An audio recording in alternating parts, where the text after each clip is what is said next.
പലപ്പോഴും നമ്മൾ പറയാറുണ്ട് എൻ്റെ മൂഡ് ശരിയല്ല, എൻ്റെ മൂഡ് ഓക്കെ അല്ല എന്നൊക്കെയുള്ള കാര്യം. എന്തെങ്കിലും ഒരു കാര്യം ചെയ്യാൻ വേണ്ടി പറയുന്ന സമയത്ത് എന്തോ ഇന്ന് തന്നെ ശരിയല്ല, ഒരു ഓക്കെ മൂഡിലല്ല, നമുക്ക് നാളെ ചെയ്യാമെന്നൊക്കെ പറയാറുണ്ട്. അല്ലെങ്കിൽ മൂഡ് എന്ന് പറയുന്നത് ഇങ്ങനെ മാറിക്കൊണ്ടിരിക്കാറുണ്ട് എന്നുള്ളത് സത്യമാണ് അല്ലേ?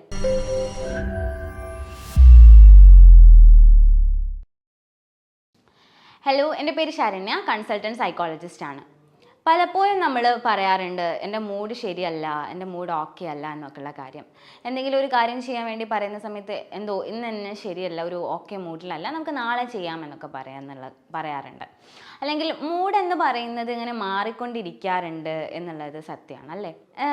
എന്നാൽ കുറച്ച് കഴിയുന്ന സമയത്ത് നമ്മൾ ബാക്ക് ടു നോർമൽ. ഇപ്പോൾ ഭയങ്കര സാഡായിട്ട് ഇരിക്കുകയാണ്, എന്തെങ്കിലും ഒരു കാര്യം ആരോടെങ്കിലും ഒരു വഴക്ക് കേട്ടിട്ട് നമ്മൾ ഭയങ്കര സാഡായിട്ടുണ്ടെങ്കിൽ കുറച്ച് കഴിയുമ്പോൾ ആളുകളോട് സംസാരിച്ച് അത് ഓക്കെ ആവാറുമുണ്ട്. സോ ഒരുപാട് നേരത്തേക്ക് ഒരേ ഇമോഷനിൽ നമ്മൾ പെർസിസ്റ്റൻ്റ് ആയിട്ട് നിൽക്കാറില്ല, കുറച്ച് കഴിയുമ്പോൾ നമ്മളത് ഓക്കെ ആവാറുണ്ട്. എന്നാൽ ചില സന്ദർഭങ്ങളിൽ അല്ലെങ്കിൽ ചില ആളുകളിൽ ഈ മൂഡ് എന്ന് പറയുന്നത് കുറേ കാലത്തേക്ക് ഒരേ ഒരു ലെവലിൽ പോയിക്കൊണ്ടിരിക്കുക, അത് കഴിഞ്ഞ് ഒരു കുറച്ച് കാലം കഴിയുമ്പം അത് മാറി മറ്റൊരു എക്സ്ട്രീമിലോട്ട് പോകുന്ന സിറ്റുവേഷൻസൊക്കെ ഉണ്ടാവാറുണ്ട്. സോ ഇത്തരത്തിൽ മൂഡിലുണ്ടാവുന്ന ഈ ഒരു ഫ്ലക്ച്വേഷൻസിനെയാണ് നമ്മൾ മൂഡ് ഡിസോർഡർ എന്ന് പറയാറുള്ളത്. സോ ഫസ്റ്റ് ഓഫ് ഓൾ എന്താണ് മൂഡ് എന്നുള്ളത് നമുക്ക് നോക്കാം. മൂഡ് എന്ന് പറയുന്നത് നമ്മളൊരാഴ്ചക്കാലം അല്ലെങ്കിൽ ഒരു 2 ആഴ്ചക്കാലം നമ്മളെടുത്ത് നോക്കുകയാണെങ്കിൽ അതിൽ നമ്മൾ ആ ഒരു 2 ആഴ്ചക്കാലം നമ്മളിൽ കാണുന്ന അല്ലെങ്കിൽ പെർസിസ്റ്റൻ്റ് ആയിട്ട് നിൽക്കുന്ന ഏത് ഇമോഷനാണോ ആ ഒരു ഇമോഷനാണ് നമ്മളുടെ ഒരു മൂഡ് എന്ന് നമ്മൾ പറയാറുള്ളത്. സോ ഒരാഴ്ചക്കാലം നമ്മൾ ഭയങ്കര ഹാപ്പിയാണ്, എല്ലാവരോടും നല്ല ചില്ലായിട്ട് നിൽക്കുകയാണെങ്കിൽ നമ്മളുടെ ഒരു മൂഡ് എന്ന് പറയുന്നത് ഹാപ്പി ആയിരിക്കും. ഒന്നിലും ഒരു ഇൻട്രസ്റ്റ് ഇല്ലാതെ ഭയങ്കര ലാക്ക് ഓഫ് എനർജി ഒക്കെ കാണിക്കുന്ന ഒരു സിറ്റുവേഷൻ ആണെങ്കിൽ മേ ബി നമ്മളൊരു ഡിപ്രസ്ഡ് മൂഡാന്നൊക്കെ പറയാറുണ്ട്. സോ ഒരാഴ്ചക്കാലം നമ്മളിൽ തുടർച്ചയായിട്ട് നോക്കുന്ന സമയത്ത് നമ്മളിൽ കാണുന്ന ആ ഒരു ഇമോഷനെയാണ് നമ്മൾ മൂഡ് എന്ന് പറയാറുള്ളത്. അതേപോലെ നമ്മളുടെ ഒരു കറണ്ട് ഇമോഷനെയാണ് നമ്മൾ അഫക്റ്റ് എന്ന് പറയാറുള്ളത്. ഇപ്പോൾ ഞാൻ ഏതൊരു മൂഡിലാണോ അല്ലെങ്കിൽ ഇപ്പോൾ എന്നിൽ കാണുന്ന ഇമോഷൻ എന്താണോ അതിനെയാണ് നമ്മൾ അഫക്റ്റ് എന്ന് പറയാറുള്ളത്. മൂഡ് ഡിസോർഡേഴ്സിനെ നമ്മൾ എടുത്തു നോക്കുന്ന സമയത്ത് അതിൽ different type of mood disorders ഉണ്ട്. അതിൽ ഒന്നാമത്തേതാണ് ബൈപോളാർ അഫക്റ്റീവ് ഡിസോർഡർ എന്ന് പറയുന്ന ഒന്ന്. എന്താണ് ബൈപോളാർ അഫക്റ്റീവ് ഡിസോർഡർ? അതിൻ്റെ പേരിലുള്ളതുപോലെ തന്നെ 2 പോളുകളിലായിട്ട് നമ്മളുടെ ഇമോഷൻസ് കാണിക്കുക എന്നുള്ളതാണ്.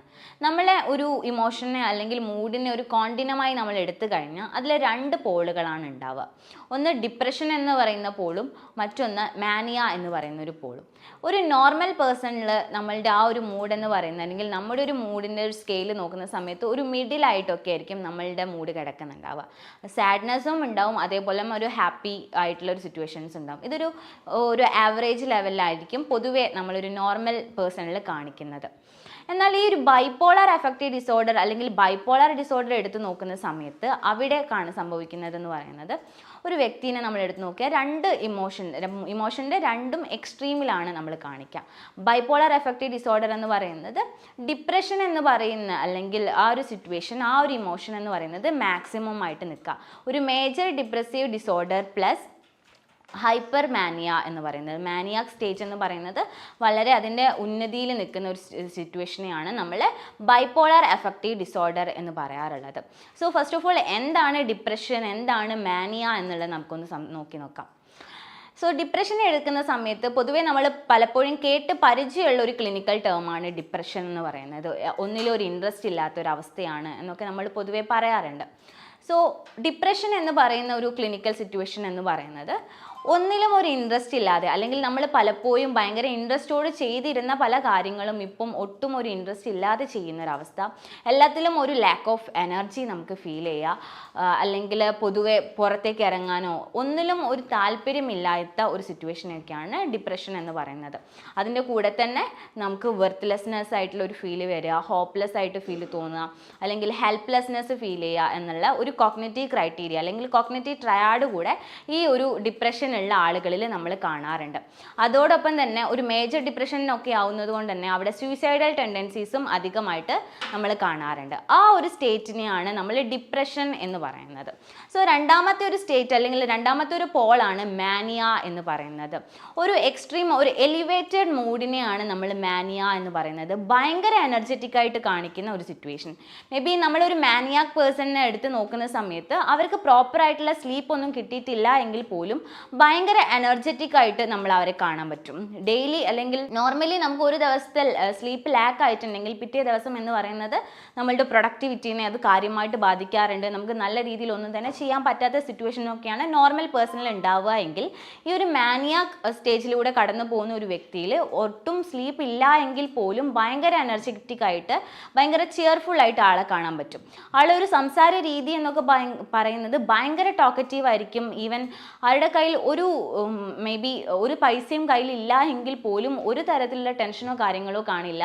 എന്തൊക്കെയാണോ ആൾ ആഗ്രഹിച്ചത് ആ കാര്യങ്ങളൊക്കെ ആൾ നേടിയെടുത്തിട്ടുണ്ടാവും എന്നുള്ളതാണ്. സോ പൊതുവേ നമ്മൾ നോക്കുന്ന സമയത്ത് എല്ലാത്തിലും ഒരു എക്സ്ട്രീം ആയിട്ട് കാണാൻ പറ്റും. ഒരു ഹാപ്പിനെസ്സിൻ്റെ ഒരു എക്സ്ട്രീം, ഒരു യൂഫോറിക് എന്നൊക്കെ പറയുന്ന ഒരു സ്റ്റേജിലായിരിക്കും ഈ ഒരു മാനിയാക് സ്റ്റേജിലുള്ള ആളുകൾ ഉണ്ടാവുക.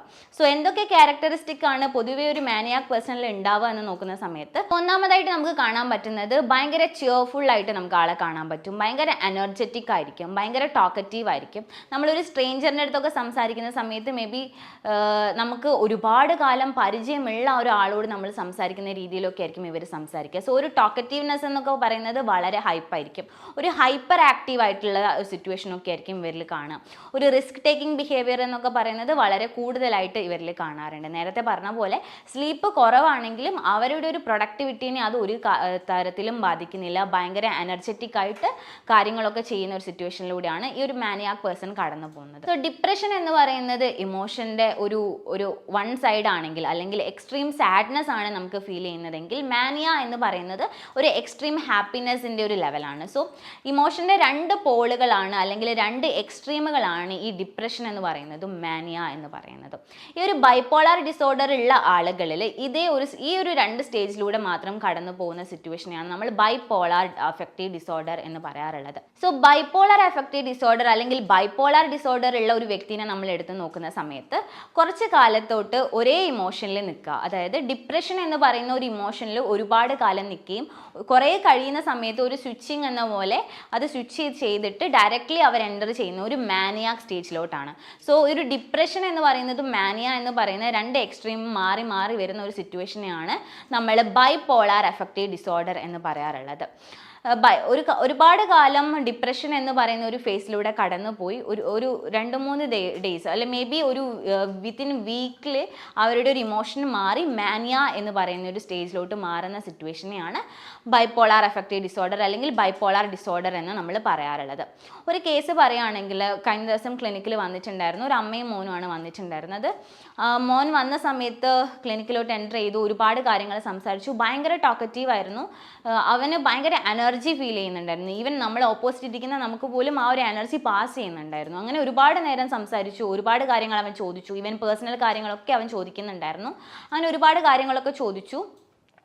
അങ്ങനെ പിന്നീട് അമ്മയെ വിളിച്ചു. അമ്മയുടെ കാര്യങ്ങൾ ചോദിച്ച സമയത്താണ് അമ്മ പറഞ്ഞിട്ടുണ്ടായിരുന്നത് അവൻ ഒരുപാട് കാലം അല്ലെങ്കിൽ ഇപ്പോൾ അവൻ ഇങ്ങനെയാണ്, എന്താണ് അവന് പറ്റിയതെന്ന് അറിയുന്നില്ല, ഭയങ്കര ഹാപ്പി ആയിട്ട് കാണുന്നുണ്ട്, പക്ഷെ അതിലെന്തോ ഒരു മിസ്റ്റേക്ക് പോലെ എനിക്ക് തോന്നുന്നുണ്ട്, എല്ലാവരോടും കയറി സംസാരിക്കുന്നുണ്ട്. എന്നാൽ കുറച്ച് കാലം മുന്നേ വരെ അവൻ ഇതിൻ്റെ ഒരു എക്സ്ട്രീം ഓപ്പോസിറ്റ് സ്റ്റേജിലായിരുന്നു ഉണ്ടായിരുന്നത്. ആരോടും മിണ്ടാതെ ഒരു റൂമിനുള്ളിൽ മാത്രം ഇരിക്കുന്ന ഒരാളായിരുന്നു. പക്ഷേ ഇപ്പോൾ അടുത്തായിട്ടാണ് ഈ ഒരു അവസ്ഥയിലോട്ട് അവൻ മാറിയിട്ടുള്ളത് എന്നാണ് അമ്മ പറഞ്ഞിട്ടുണ്ടായിരുന്നത്. സോ ആളെന്ന് പറയുന്നത് ഒരുപാട് കാലം ഒരു ഡിപ്രഷൻ ഫേസിലൂടെ കടന്നുപോയി പിന്നീട് ഡയറക്റ്റ്ലി ഒരു മാനിയാക് സ്റ്റേജിലോട്ട് എൻ്റർ ചെയ്തൊരു വ്യക്തിയായിരുന്നു. സോ കൂടുതൽ കാര്യങ്ങളൊക്കെ ചോദിച്ചറിഞ്ഞ സമയത്താണ് ആളുടെ ഒരു ഹിസ്റ്ററി ഒക്കെ കിട്ടിയിട്ടുണ്ടായിരുന്നത്. ഫാമിലിയിൽ ഇതേപോലെ മൂഡ് ഡിസോർഡേഴ്സിലൂടെ കടന്നു പോകുന്ന ആളുകളുണ്ട് എന്നുള്ള കാര്യവും അവിടെ ഒരു ബൈപോളാർ ഹിസ്റ്ററി ഒക്കെ ഫാമിലിയിൽ ഉണ്ട് എന്നുള്ള കാര്യമൊക്കെ മനസ്സിലാക്കാൻ പറ്റിയിട്ടുണ്ടായിരുന്നു. സോ എന്തൊക്കെ കാരണങ്ങൾ കൊണ്ടാണ് ഈ ഒരു ബൈപോളാർ ഡിസോർഡർ വരുന്നതെന്ന് നോക്കുന്ന സമയത്ത് മെയിൻലി ഒരു ഫാമിലി ഹിസ്റ്ററി അതിനെ കാര്യമായിട്ട് ബാധിക്കാറുണ്ട്. അതോടൊപ്പം തന്നെ ഒരു ബയോളജിക്കൽ റീസൺ നോക്കുന്ന സമയത്ത് നമ്മുടെ ന്യൂറോ ട്രാൻസ്മിറ്റേഴ്സിൽ ഉണ്ടാവുന്ന വേരിയേഷൻസും അതിനെ കാര്യമായിട്ട് ബാധിക്കുന്നതായിട്ട് കാണാറുണ്ട്. സോ എങ്ങനെയാണ് ഈ ഒരു ബൈപോളാർ ഡിസോർഡറിനെയൊക്കെ നമ്മൾ മാനേജ് ചെയ്യുക എന്ന് നോക്കുന്ന സമയത്ത് അവിടെ ഫാർമക്കോതെറാപ്പി എന്ന് പറയുന്നത് വളരെ അത്യാവശ്യമായിട്ടുള്ള ഒരു കാര്യമാണ്. സോ ഇത്തരത്തിലുള്ള പ്രോബ്ലംസ് നമ്മൾ ഫേസ് ചെയ്യുന്നുണ്ടെങ്കിൽ ഫാർമക്കോതെറാപ്പി പ്ലസ് സൈക്കോതെറാപ്പീസ് ആണ് നമ്മൾ അപ്ലൈ ചെയ്യാറുള്ളത്. സോ ഇത്തരത്തിലുള്ള പ്രോബ്ലംസ് ഇതേപോലെ മൂഡിൽ ഉണ്ടാവുന്ന ഫ്ലക്ച്വേഷൻസ് നമ്മളോ നമ്മളുടെ ഫാമിലീസിൽ ആരെങ്കിലും ഫേസ് ചെയ്യുന്നുണ്ടെങ്കിൽ ഉടനെ ഒരു മെഡിക്കൽ പ്രൊഫഷനെ കാണേണ്ടത് വളരെ അത്യാവശ്യമാണ്. അവരുടെ ഒരു മെഡിക്കൽ സപ്പോർട്ട് അല്ലെങ്കിൽ മെഡിസിൻ്റെ ഒരു സപ്പോർട്ടും കൂടെ ഈ ഒരു സിറ്റുവേഷനിൽ നമുക്ക് എടുക്കേണ്ടത് അനിവാര്യമാണ്. സോ ഇത്തരത്തിലുള്ള പ്രോബ്ലംസ് ഫേസ് ചെയ്യുന്നുണ്ടെങ്കിൽ ഉടനെ ഒരു മെഡിക്കൽ പ്രൊഫഷനെ കാണുക. കൂടെ നമ്മളുടെ തെറാപ്പീസും കൂടെ അപ്ലൈ ചെയ്യുമ്പോഴാണ് നമുക്ക് അതിനെ ഹെൽപ്പ് ചെയ്യാൻ പറ്റുന്നത്. സോ മറ്റൊരു വീഡിയോ ആയിട്ട് വീണ്ടും കാണാം. Thank you.